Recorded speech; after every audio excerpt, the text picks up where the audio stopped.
My name is Prince Wemba, and I'm CEO, co-founder at Ovaloop. And we got inspired to develop Ovaloop out of the demands of retailers and small manufacturers who we were catering for in our previous solution.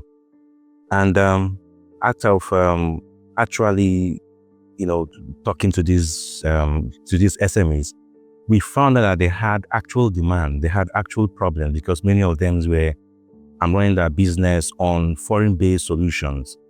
And they wanted something that would actually help them run their business the way Africans conduct business. And so, it was a very cumbersome development because Ovaloop is a SaaS solution, is a full-blown software solution. But we saw the need to actually cater for these ones who were really, really looking out for solutions that would incorporate localized features that will help them meet the demands of their everyday business concerns. And then we saw the need to develop Ovaloop.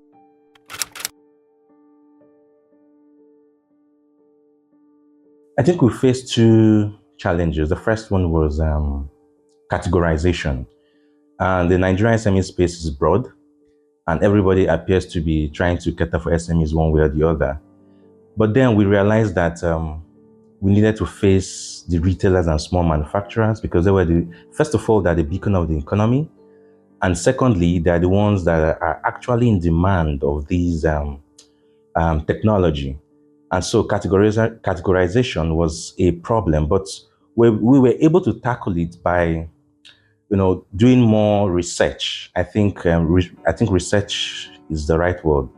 And we did more research and found out that there is need for us to categorize these SMEs. And then we actually focused on retailers and small manufacturers. And the second one was pricing. When we came on board, it was quite difficult because we didn't find any local products that we could benchmark our own product with.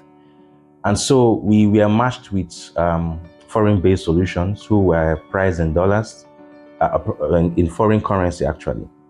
And then pricing was a concern for us because we actually have to find a way to ensure that our solution was not underpriced or overpriced. But then we were able to tackle it by, again, I think having more or less discussing with these retailers and small manufacturers and found out what was suitable to them. A lot of pricing analysis went into that research work as well. But then I think discussing more with the SMEs that were addressing their concerns helped us be able to come up with the right pricing.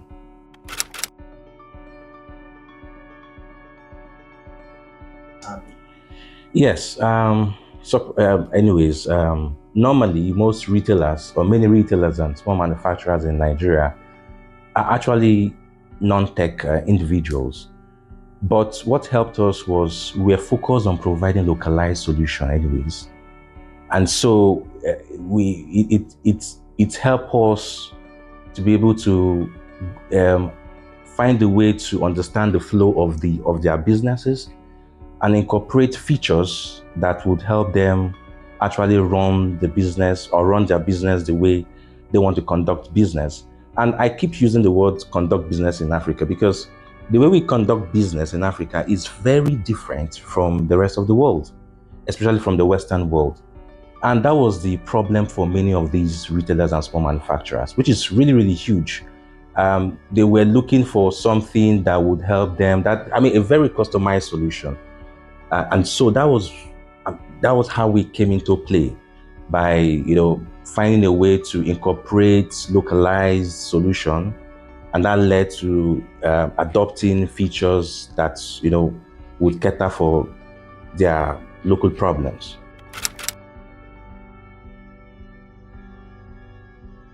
Okay, so basically, quite a lot of these retailers and small manufacturers are, unlettered people.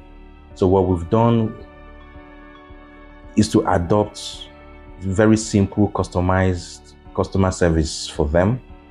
And we've employed tools that are very basic, such as WhatsApp. It's quite tedious, but what it has done is to help us build trusts again, because we are discussing with them one-on-one. and they have the opportunity to ask us questions, or and relay their concerns any time of the day. On the other hand, in terms of helping them adopt this technology, what it has also done for us is to be able to guide them whenever they have concerns, when they stumble on very difficult aspect of the solution. Of course, the solution is quite simple anyways, but then if it's quite difficult for them to move on, we handhold them. And so, yes, the use of very simple customer service tools, such as very basic messaging apps, have helped us, be able to build this trust and help them adopt this technology.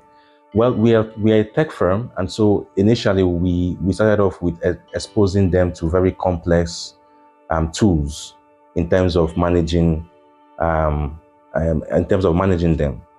But as we went along, we found out that it is much more helpful to guide them to adopt this solution, because although they love the fact that we're providing localized solution for them, but they were much more concerned about how to move around, this software that they were running away from. And then we are telling them that we are trying to make it very simple for them to adopt it in their businesses. And then, so yes, using these simple tools have helped us, build trust and encourage them to adopt technology.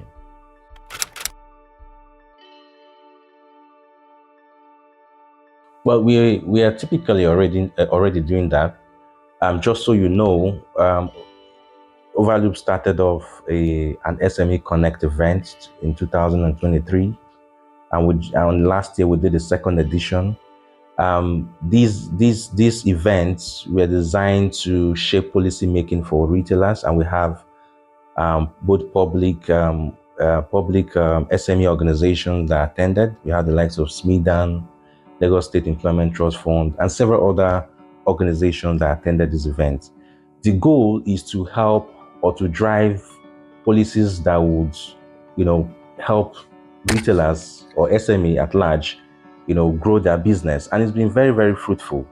That is one way Overloop has been driving, contributing to SME growth using technology. But basically, on the whole, the fact that we're a full-blown software solution, we can pride ourselves as one of the few local solutions that provide actual business tools for retailers and small manufacturers. And so yes, I feel that through this kind of events, through our continuous improvement with localized solutions, we are already contributing to this SME, this aspect of SME growth.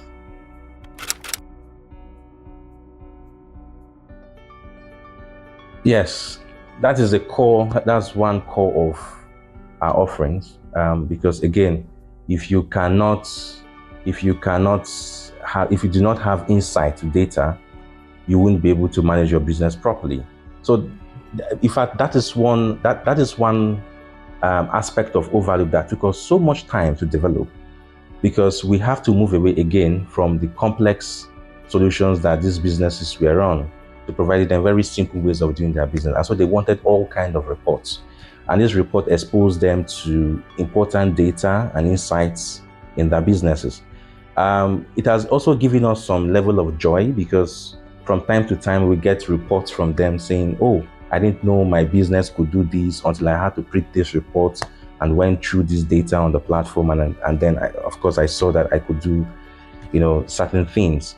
So yes, we've been able to adopt or employ every level of data analytics on the platform, in a bid to ensure that these SMEs on the platform would be exposed to all manner of reports that will help them drive their own business. Fantastic. How do you approach scaling Overloop while maintaining quality service for existing customers?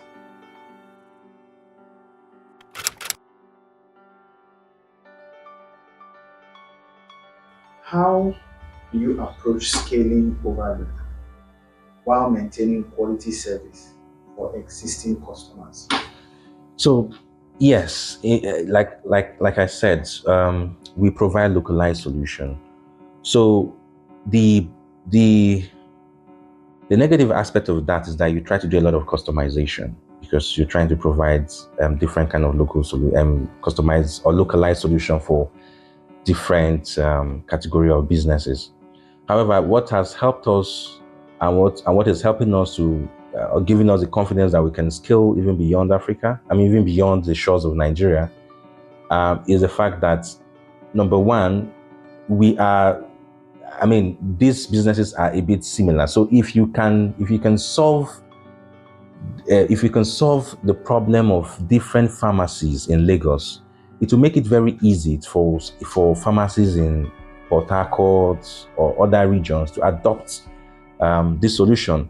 So yes, uh, providing localized solution um, in a bid to be able to help these different business um, adopt the customized features on our platform has helped us to actually scale Overloop. And at some point, we were focused on purely retailers.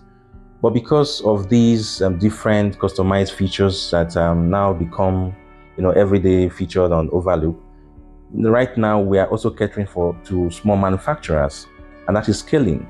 So again, yes, the use of localized or adopting localized solution for our customers have helped us to scale.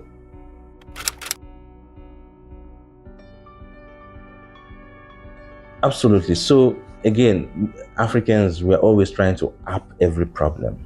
We're trying to up every problem by providing different tech solutions. But then, if one is going to go into tech, I would start by saying understanding your customer segment. That's the biggest problem many people do have, and as a second-time founder, I can tell you, is a persistent problem.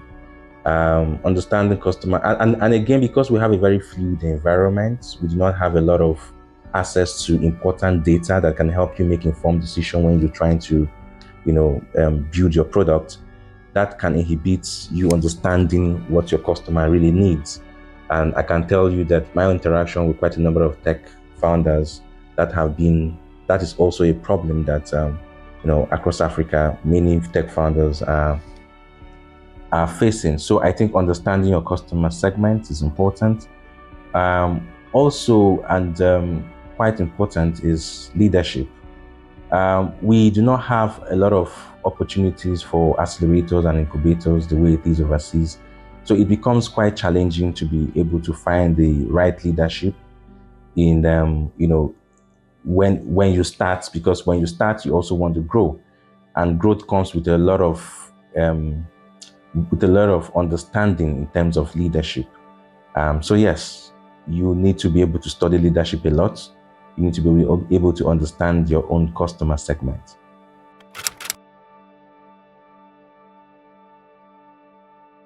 Well, I mean, Scotland um, and other countries like Scotland have very mature markets. So I'll be struggling to say what they can learn, but then I think very simply put is the resilience in the skin of every founder in Nigeria. The B2B space it's not an advanced space in Nigeria. We have a lot of businesses operating in the informal market, in informal space, and so it becomes, again, like I've mentioned, very difficult to be able to get useful data from that space. But I think it would be good to say resilience, because for every founder that I know in Africa, what has kept them on their toes, even the unicorn founders, is the fact that they are very resilient, the fact that we do not want to give up. And I think aspiration as well. Especially in Nigeria, we are very excited about the market opportunities that are existing. And I think that is what is driving these founders, in spite of all the difficulties and hurdle in our Nigerian and in our own economy. So yes, I think the resilience, that is what they can learn from tech founders, even amidst all these poor access to information, poor access to data, but yet we've been very resilient.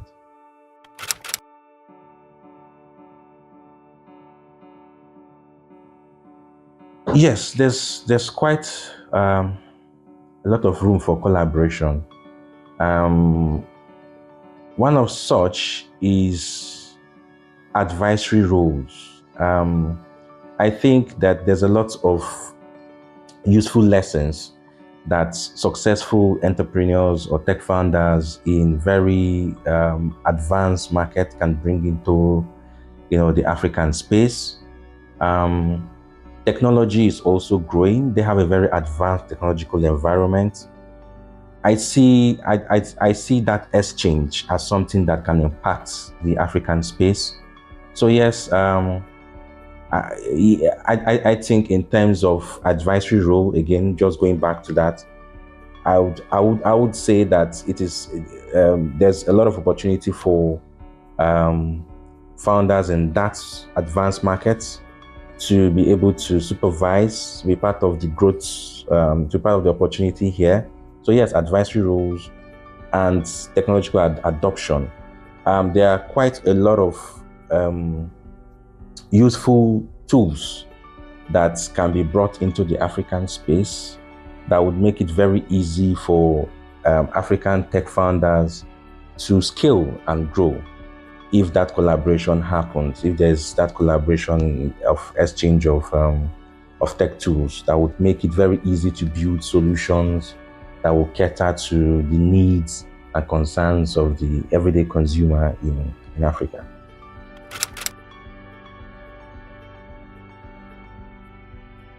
Okay, so the future of the inventory space is bright. Significant data shows that despite poor economy, we have more retail shops being opened across most urban centers in Africa, and that's because as long as income is rising, more and more people will look for.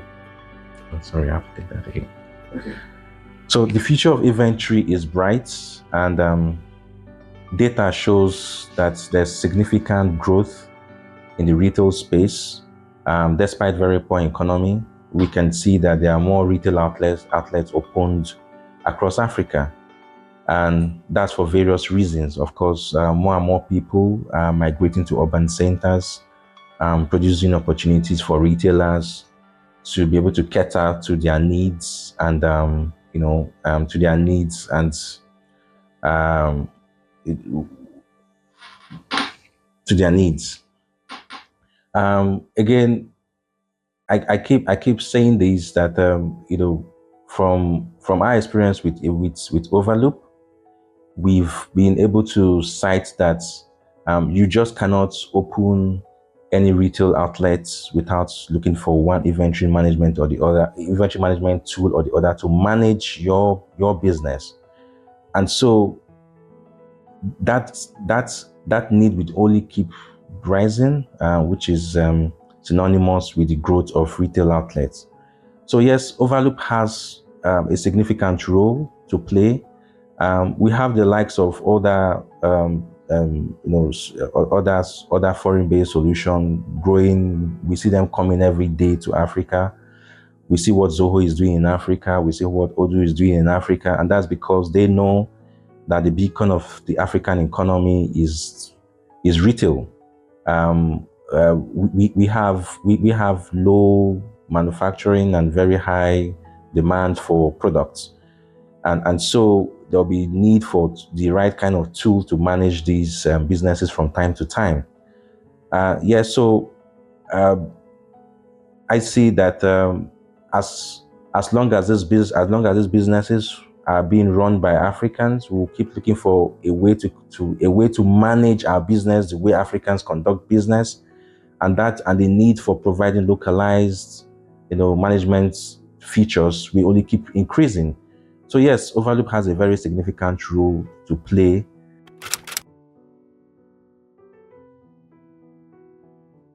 Okay, so like I mentioned before, what is unique about African businesses is that we have a very unique way of doing things in Africa. So factor number one should be, catering to the way inventory is being moved, catering to the way inventory is being, imputed into the system. And also is the flexibility of payment. So factors to be able to consider should include the flexibility of sales as well.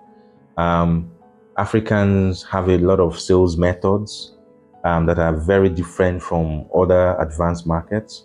And so it will be important for other founders that are overseas to consider if they're going to build business management solutions for Africans. We also have various ways of payment. The payment industry in Africa is typically very broad, that we know. And so you cannot be talking about inventory without payments. And so it will be important to consider how we receive payments, how we make payments, how inventory sits with payments. Those are very critical factors to consider when building an inventory management solution for Africans.